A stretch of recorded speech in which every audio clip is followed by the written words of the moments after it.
leva, Senhor, as nossas mentes cativas ao Senhor, para que nós possamos aprender, Senhor, de Ti. Tudo aquilo, Senhor, que o Senhor quer falar conosco, porque nós não queremos sair daqui da mesma forma que nós habitamos. E que eu, Senhor, nessa noite diminua e o Senhor cresça, Senhor, através da minha vida, para que apenas o Teu Espírito Santo, Senhor, possa, Senhor, me usar neste momento para, ó Deus, falar aquilo, Senhor, ó Pai, a qual, Senhor, ó Pai, a Tua igreja precisa ouvir. Porque este livro fechado, ele é apenas um livro, mas ele é aberto, ele é a boca do Senhor falando. Então que nessa noite tenha liberdade sobre as nossas vidas, em nome de Jesus. Abra sua Bíblia no livro de Mateus, no capítulo 11. Dificilmente eu costumo pregar dentro do livro de Mateus, mas como a nossa cooperadora Elisângela quinta-feira disse, o Espírito Santo de Deus, ele nos avisa assim: olha, hoje eu quero te usar. E quando eu senti ali o clima ali na minha casa, eu comecei ali a, Senhor, o Senhor me deu uma palavra assim que falei, bom Deus, o Senhor está falando muito comigo. E logo depois, então, o pastor disse: você será a preletora dessa noite.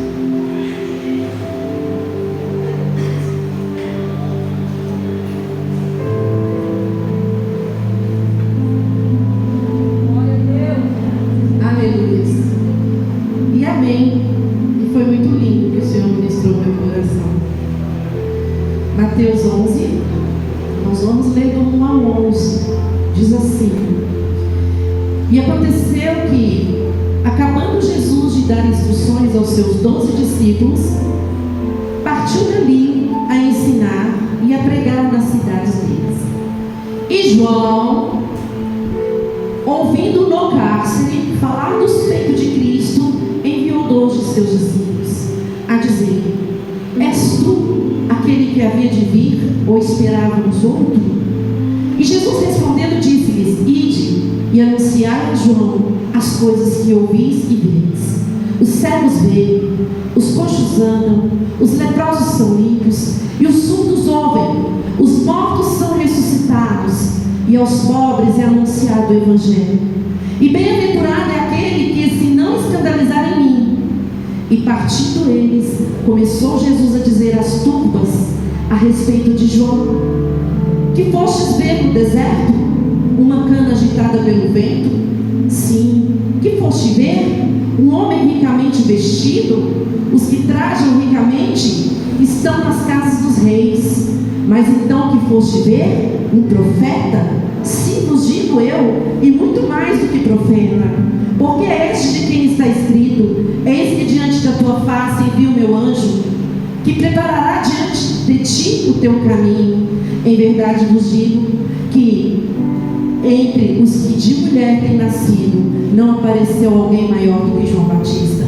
Mas aquele que é o menor no reino dos céus é maior do que ele. Pode se assentar.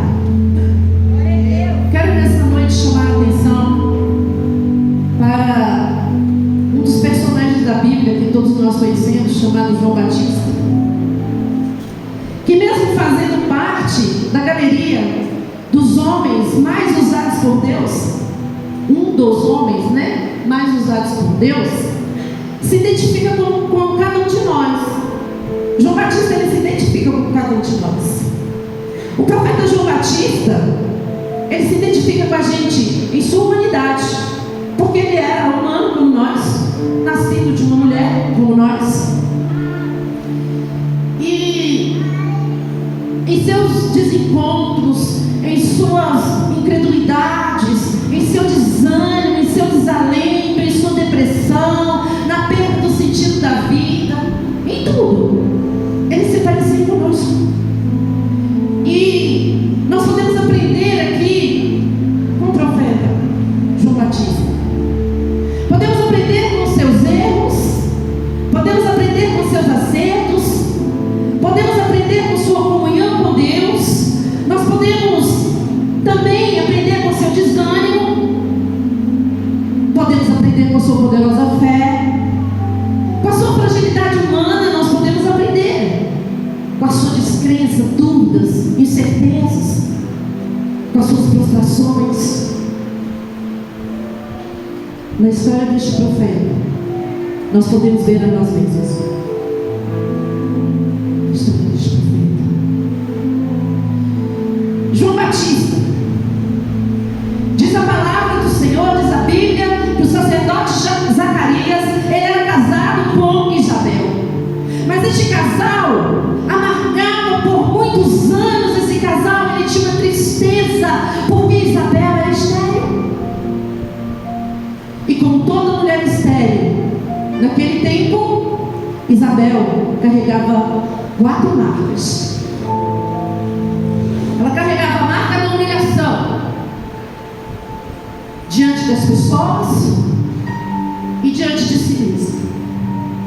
Ela carregava a marca da ideia do castigo divino, porque na mentalidade de Isabel ela estava sendo castigada, porque fazia parte de uma teologia popular, fazia parte daquela época que uma mulher estéril, ela estava debaixo de um juízo divino.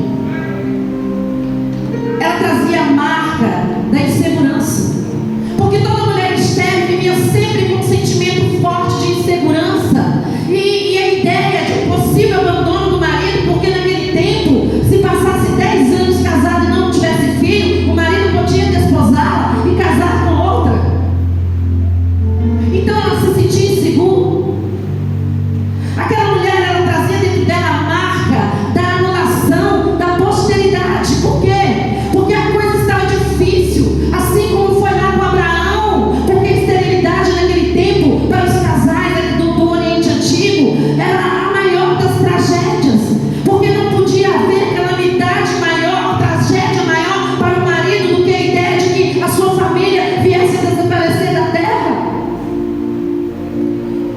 Tudo porque a esterilidade, ela anulava a ideia de descendência, a ideia de continuidade do nome, a ideia de quê? Da posteridade, da família. E o Evangelho de Lucas, ele vem nos informar que Zacarias e Isabel, mesmo com a idade avançada, eram crentes fiéis e piedosos. E certo dia, o sacerdote Zacarias, ele foi escalado, porque naquele tempo havia escala, para ministrar incenso lá no templo. Lucas 9, você vai encontrar isso. E quando o povo aguardava no átrio, Zacarias entrava. Zacarias vai ao templo e ele não sabia que uma surpresa de Deus o esperava ali no templo.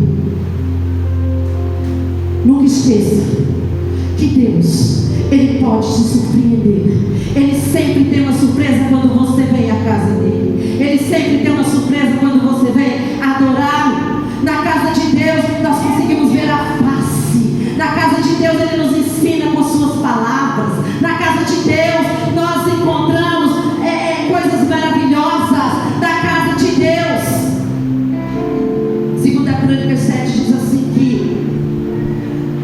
nos diz que na casa de Deus encontramos os olhos, os ouvidos, o nome e o coração de Deus. Na casa de Deus, ele revela a sua vontade. As árvores sentiam inveja do ímpio que prosperava. E na casa de Deus, até que entrei no santuário de Deus, então eu entendi, o Filho de Deus. O profeta Isaías teve um real encontro com Deus no dia e que entrou na casa de Deus. Pedro e João, eles viram um grande milagre quando foram ao templo. Atos 3. E quando o sacerdote Zacarias sai do pátio, onde havia tomado brasas, em ato contínuo, entra no lugar santo, e ao chegar perto do altar do incenso, algo sobrenatural, algo extraordinário acontece. Um anjo do Senhor aparece em pé no lado direito do altar do incenso. Zacarias, ele teme, Zacarias estremece, mas o anjo brada com sua poderosa voz: não temas,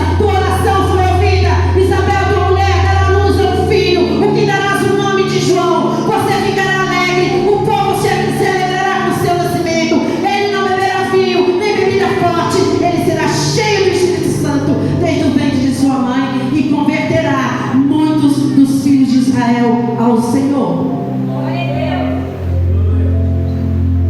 Zacarias em completo estado de choque.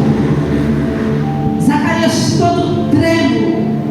Ele dá lugar à dúvida. Eu e minha esposa Isabel somos velhos, idade avançada. Como posso crer que teremos ainda um filho? E o anjo lhe responde com autoridade e poder: eu sou Gabriel, que assisto diante de Deus. Fui enviado por Deus para te trazer essa mensagem, boas novas. Todavia, porque você duvidou, você ficará mudo até que cumpra esta profecia. E fala do templo. A expectativa era grande, porque Zacarias estava demorando lá dentro. E o povo estava a perguntar, a preocupação da multidão. A multidão estava ansiosa. Por que o sacerdote Zacarias demora tanto? Já era para ele ter saído. Por que não sai do lugar santo? Será que está bem? Será que algo lhe ocorreu? O que será que houve? Por que dessa demora? E de repente, Zacarias finalmente sai para fora. O seu semblante já dizia tudo, algo havia acontecido. Ele estava em êxtase, não tinha como ele esconder. Quer falar ao povo o que ocorrera, mas Zacarias estava mudo. Ele estava mudo, não consegue falar. E para comunicar a linguagem dos sinais, todos dizem para o outro. O sacerdote teve uma visão de Deus. Todos já haviam entendido. No Evangelho de Lucas, ele vem nos informar que após o ocorrido, Zacarias ele permanece mais alguns dias no templo, cumprindo o seu dever sacerdotal. Em seguida, Deus cumpre sua promessa. Alcança Isabel, coabita com Isabel, e Isabel fica. Eu quero dizer para você nessa noite, eu quero dizer para você, igreja, nessa noite, 1 Samuel 2:5. Os fartos se alugaram por pão e cessaram os famintos, mas até a mulher estéril teve 7 filhos. Salmo 103:9 diz assim: que faz com que a mulher estéril habite em família e seja alegre mãe de filhos. Louvai ao Senhor. Este é o Deus que nós servimos. Este é o Deus poderoso. Este é o Deus que faz aquilo que aos nossos olhos é impossível. Isabel oculta-se por 5 meses, mas em seus lábios havia um cântico. Assim me fez o Senhor nos dias em que atentou para mim, para destruir o meu opróbrio entre os homens. O opróbrio quer dizer vergonha. Ela começou a louvar, ela começou a ver o que Deus havia feito na vida dela. E os dias dos meses foram se passando, e em um belo dia, Maria, prima de Isabel, vai visitá-la nas montanhas de Judá. E Maria chega saudando sua querida prima, Shalom Aleluia, ou Shalom Adonai. E quando Isabel ouve a voz de Maria, João dá um salto no ventre de Isabel, porque estava cheio de Espírito Santo. E em seguida, Isabel conta para Maria a experiência que teve. E quando 9 meses se completam, chega a esperar o dia do nascimento do menino. Como todo bebê judeu, ele era circuncidado no 8º dia. A casa de Isabel e Zacarias se enche dos seus amigos, dos seus parentes que se alegram pela chegada da criança. E um começa a dizer: põe esse nome, põe aquele, põe aquele. Mas Deus já havia dito para Zacarias que seria João. E ali, Zacarias ele estava mudo. Zacarias então vem e escreve no papel. E quando ele escreve João, ali vem a obediência. Ali Deus olha para ele e diz: olha, ele atentou mesmo ao que eu pedi. Deus ele trabalha na nossa vida mediante a nossa obediência. Deus ele trabalha na nossa vida quando nós atentamos aquilo que ele quer. Imediatamente ele louva o Senhor. Ele começa a cantar ao Senhor: louvado seja o Senhor, o Deus de Israel, porque visitou e redimiu o seu povo. Ele promoveu poderosa salvação para nós, na linhagem do seu servo Davi. E como falava pelos seus santos, pelos profetas, pela antiguidade. E ele segue louvando, e ele segue adorando ao Senhor. E todos os verem o cumprimento da promessa, e ao ouvirem o cântico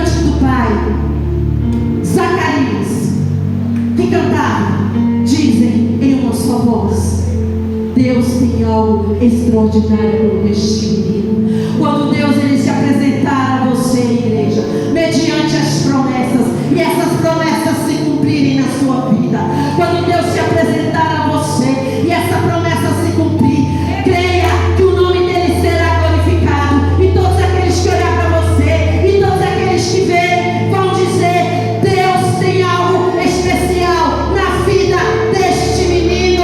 E João vai crescendo fisicamente, e João vai crescendo espiritualmente. Mas eu quero dizer para você, sabe quais eram, João já adulto, as características do ministério de João? João Batista tinha um ministério sem pompa. Como era a casa de João Batista? Sua casa era no deserto. O milagre morava no deserto. Como era o guarda-roupa de João Batista? O milagre vestia-se de camelo e cingia-se com um cinto de couro.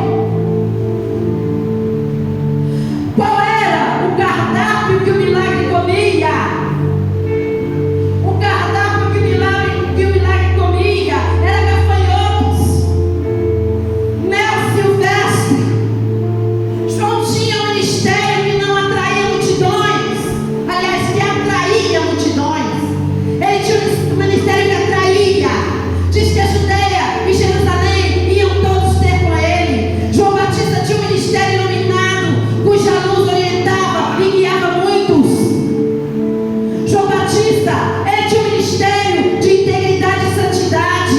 João Batista não se intimidava diante do rei em pecado. João Batista pregava o pecado, o arrependimento. João Batista tinha um ministério revestido de humildade. João Batista tinha um ministério de um pregador completo. De um pregador completo. E todo pregador, para ser completo, ele precisa ser profético, ter a palavra. Ele precisa ser evangelístico, evangelizar, falar de Jesus a todos.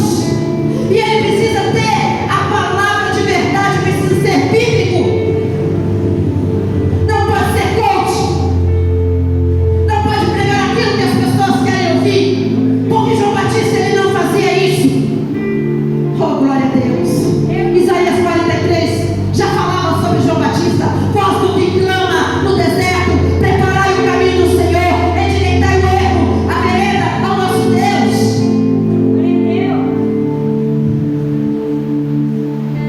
Segundo privilégio de João Batista, de estar com o pé na lei e outro pé na porta da graça. Ele é o último profeta da lei, e ao mesmo tempo ele é o arauto da graça em Deus e em Cristo. Terceiro privilégio, de receber a revelação do Salvador para proclamar. Vocês acharam que os privilégios dele eram o carro, a casa, a piscina? Não.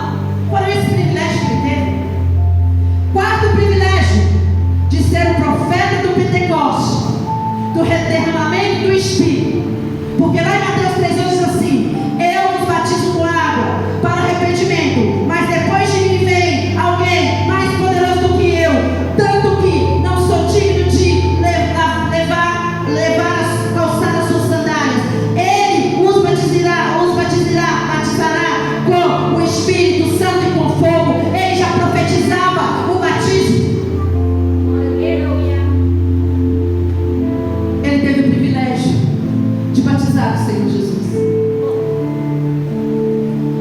de ver o céu se abrir e de ver o Espírito Santo descer sobre Jesus, de ouvir o Pai dar testemunho do Filho. Ele teve esse privilégio.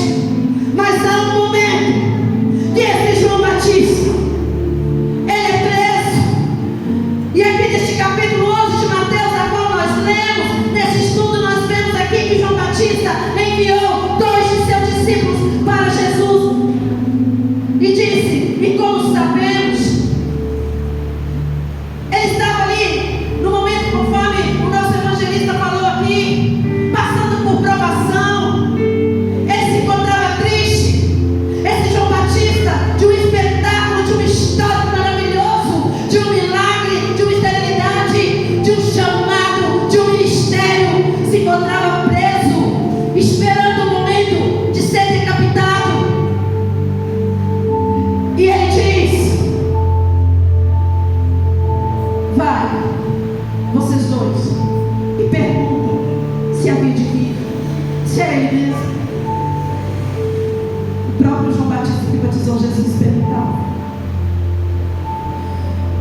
E ao lermos este capítulo, nós vamos ficar com uma grande pergunta: onde está o valente, onde está o poderoso profeta de Deus?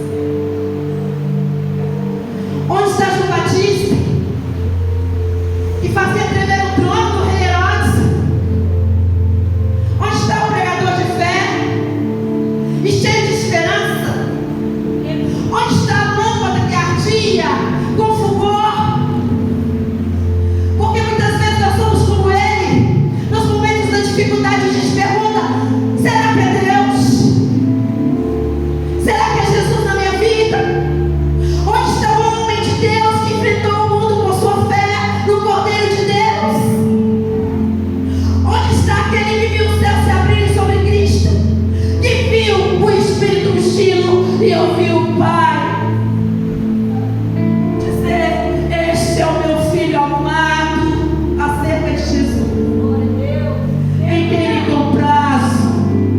Mas nessa altura do campeonato aqui, em Mateus 11, não encontramos mais um profeta corajoso. Não encontramos. Encontramos alguém chorando. Encontramos alguém sem forças. Encontramos alguém desalentado, sem perspectiva de futuro, sem esperança, sem alegria, sem fé. João está duvidando de Deus. João está duvidando de Jesus. João está duvidando do seu próprio chamado.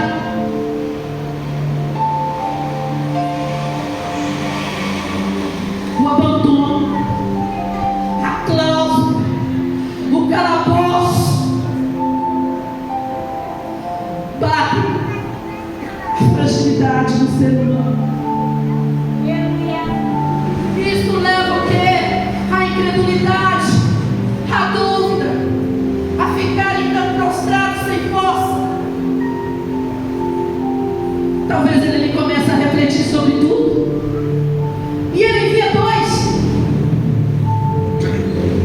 Será que esse é o Messias ou ainda virá outro? Não tenho mais certeza. Será que ele é o verbo que se fez carne? Não estou convicto disso. Será que ele é Deus? Estou com uma dúvida. Estou com dúvida. Não a respeito dele, mas de mim mesmo. Estou com dúvida do meu chamado. Estou com dúvida da minha missão. Estou com dúvida do meu ministério. Será que Deus me chamou mesmo? E conosco não é diferente. Somos humanos, somos vulneráveis, oscilantes da fé. Um dia estamos muito alta, no outro a fé e a coragem vai bom. E neste estado de angústia, neste estado de dúvida, João Batista envia estes dois homens. E o que é falado, vá e diga a João Batista: o cego vê, os coxos andam, os leprosos são limpos, os surdos ouvem, os mortos são ressuscitados, e aos pobres anunciar o Evangelho. O Senhor, Ele quer falar para você que está aqui nessa noite, que está prostrado, que está desanimado. Ele quer dizer que Ele é o mesmo ontem e hoje será eternamente. Ele é o mesmo Deus de Hebreus 13:8. Ele ainda continua fazendo milagres. Ele ainda continua a fazer cegos enxergar. Ele ainda continua a fazer surdos ouvir. Ele ainda continua a fazer mudos falar. Enquanto João Batista estava lá, sabe o que Jesus fazia? Ele elogiava João Batista.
nasceu alguém maior do que João Batista? Será que Deus pode pensar isso de nós?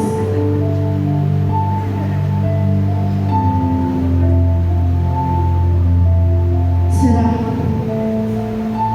E desde os dias de João Batista até agora, se faz violência ao reino dos céus e pela força se governa. Eu não tenho tempo para explanar tudo aqui, mas eu quero te dizer nessa noite: se você se sente acabado, se você se sente desprezível, eu quero te dizer: Deus escolheu você. 1 Coríntios 28. Deus escolheu as coisas vis, Deus escolheu as coisas desprezíveis e as que não são, para aniquilar as que são. Você que está aqui nessa noite e você está dizendo: está tudo acabado, não tem mais esperança. João 14, 7 e 9. Porque a esperança. João 14, 7 e 9. Porque a esperança para a árvore que se for cortada ainda se renovará e não cessarão os seus irmãos. Se envelhecer na terra a sua raiz e morrer o seu tronco no pó, ao cheiro das águas brotará e dará fruto como a planta.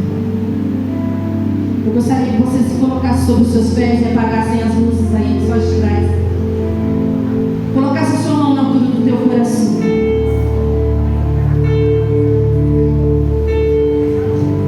Neste mesmo capítulo de João 11,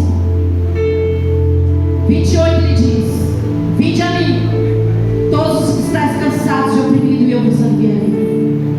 Tomai sobre vós o meu jugo e aprendei de mim, que sou manso e humilde de coração, e encontrareis descanso para as vossas almas. Porque o meu jugo é suave, o meu fardo é leve. Pode soltar. E eu gostaria que você orasse enquanto você ouvisse este hino.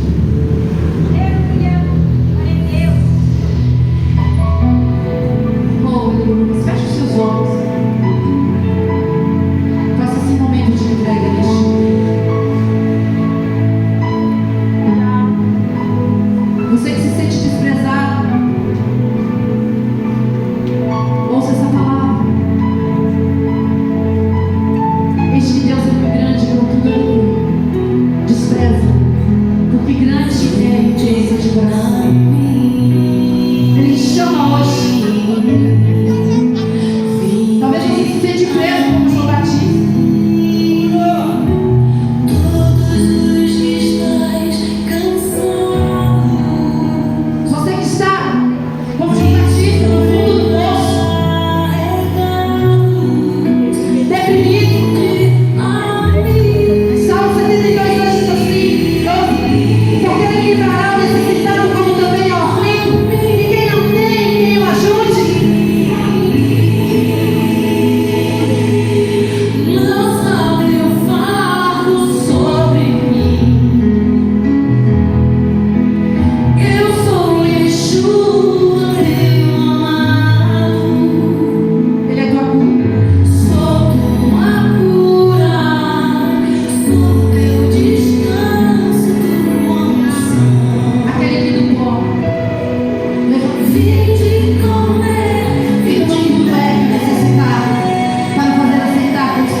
E se você se sente dessa forma, e nessa noite eu quero te apresentar este Jesus, que mesmo muitas vezes nós murmurando contra Ele fala bem de nós. Ele nos olha como filhos. Tem alguém que nessa noite que quer aceitar esse Jesus? Se tem, eu gostaria que você levantasse a sua mão. Nós queremos orar por você. Nós não estamos aqui te apresentando uma placa de cruz, mas nós estamos apresentando esse Jesus que continua cuidando, esse Jesus que continua trabalhando no nosso favor. Ou se você se afastou por algum motivo, por alguma tristeza, eu quero orar pela tua vida. Eu quero orar pela tua vida. Se não, o Senhor, Ele dará uma nova chance. E eu quero estar orando com a igreja agora.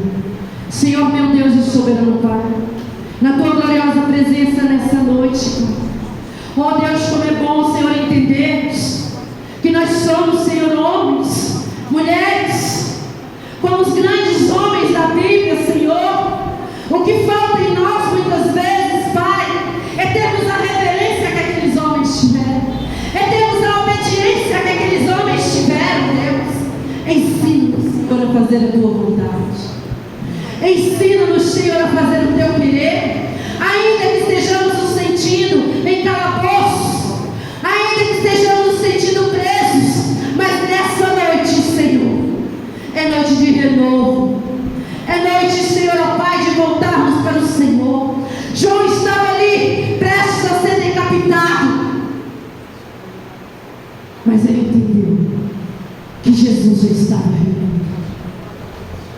E Ele está aqui nessa noite dizendo: eis que estou à porta e bato.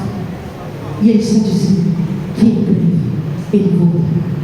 E eu gostaria que a igreja do Senhor aplaudisse, glorificasse o santo nome do Senhor, que é digno de honra, de louvor, de adoração nessa noite. E eu agradeço a oportunidade. Aleluia, Jesus. Aleluia. Podemos se assentar essa noite, irmãos? Deus continue usando nossa pastora. Aleluia. Irmãos, essa noite nós vamos fazer uma apresentação aqui.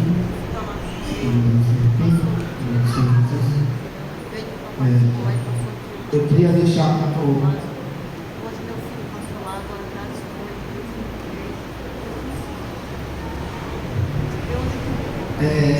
essa noite eu gostaria de tomar liberdade, né? Eu sou o nome de Ana, se ela quiser vir aqui falar no dia 25, você quer vir?